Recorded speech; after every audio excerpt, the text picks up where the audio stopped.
Ladies and gentlemen, feast your eyes on the new generation of Nike Mercurial boots, the Vapor 13 and Superfly 7. They might look like more of the same at first glance, but in reality, a whole lot has been changed. And today we're gonna take a deep dive into the vast tech upgrades in typical Unisport Tech Talk fashion to not only give you guys an idea about what's new on the Mercurial Vapor 13 and Superfly 7, but also why these boots should be the next one on your shopping list. Now you might have already thought about the looks because yes, a lot has happened since the previous generation of the Mercurial, where it seems the Nike have listened to everyone wanting the side swoosh back on all of the boots because they wanted to bring it back apparently, but also wanted to make it bolder and more fresh and especially also faster looking. And since the design team was basically big fans of the bold, techy and deconstructed look of the Nike React Element 87 sneaker, they took a lot of design cues from that, giving you, amongst other things, the little swoosh on the toe, but of course also that big side swoosh that kind of drops underneath the outsole, which we've also seen on the really groundbreaking Nike Vaporknit running shoes. And in my opinion, it's different, but it looks really cool and it's just a really awesome new identity for the Mercurial. Last year, Nike made a big, bold move by introducing Flyknit on the Vapor as well. And while that proved a big hit, they decided they could do even better in terms of fit, weight, and responsiveness.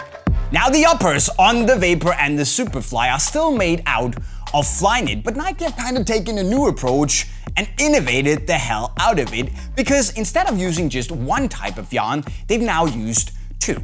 Now the first one is the kind of base type of yarn, the yarn they use the most creating the shell of the upper, so to speak, is the so-called P16 yarn, which is a very soft type of yarn that Nike also use on their Flyknit racer shoes. If you know them, you'll know that they're very soft, they're super thin, and have a nice amount of texture to it. But this allows Nike to create this super soft, extremely pliable upper, but also to make a very clearly defined and super sharp texture to the boot as well.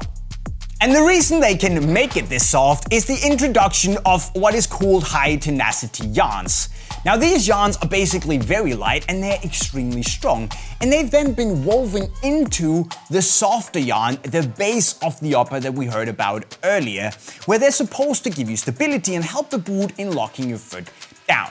And especially on the blue colorway here, you can really see that there are these white lines or threads or yarns, if you will, going through the entire upper in this grid-like pattern, and that is actually the high tenacity yarn. So the idea is that they will sit there and give more tension to the upper itself, where basically the more force you apply to the high tenacity yarns, that could be for instance your foot moving inside of the boot, well the better they will provide lockdown for your foot, while of course still maintaining that relatively nice softness that the P16, the softer yarns, will provide.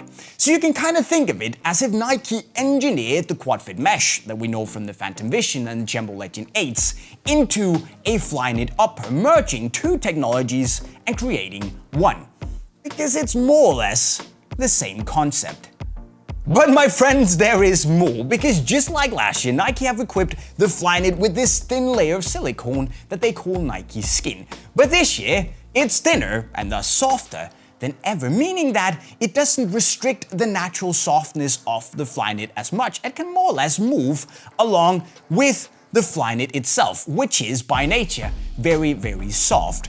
And the only real reason to have the Nike Skin on top of the Flyknit is to protect it, and also for Nike to have a means of equipping the Mercurial with ACC. Now ultimately this also means that the texture you can feel and see on the Vapor 13 and the Superfly 7 is something that comes from the knit itself, and it's not something Nike have applied using rubber or little pieces of silicone on top like on the Vapor 12, or even heat pressed or molded into the upper. No, it all comes from the knit itself, meaning that there are no extra layers, so you get not only a lot of grip on the ball, but also a very close, personal and barefoot-like sensation. And that, my friends, is something that I'm personally very excited about. Now these changes here also mean that the upper on the new Mercurials feels significantly better, I would say, and a whole lot softer than it did on the previous generations, and far less plasticky and flimsy because it has a more rich sensation to it. Now, it could also be because of some of the other minor changes Nike have made. For instance, on the inner liner. It's not going to be a big deal, but I'm going to tell you anyway.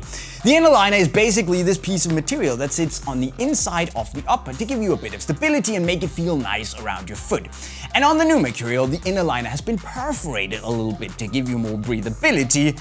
And Nike also claim it's gonna give you a slightly sharper touch on the ball. But I really don't feel a difference in that department. The other thing we also need to discuss is that, of course, the Superfly 7 still has the dynamic fit color, which is, admittedly, more or less the only thing, well, actually the only thing, separating it tech-wise from the Vapor 13. So that's not new. That was the same thing on the last generation, but this new dynamic fit color on the Superfly 7 has been made with a tighter and more elasticated knit, and also a new slope going further up towards the heel, where Nike claim it's going to give you a more anatomical and pleasant fit. Now, while I don't really feel a difference, you can definitely feel how it sits tighter and more adaptive around the lower part of your leg. So if you like this sock-like sensation, it may be worth getting this over the Vapor, but in essence you are paying 30 euros extra for the dynamic fit color, because otherwise they're the same.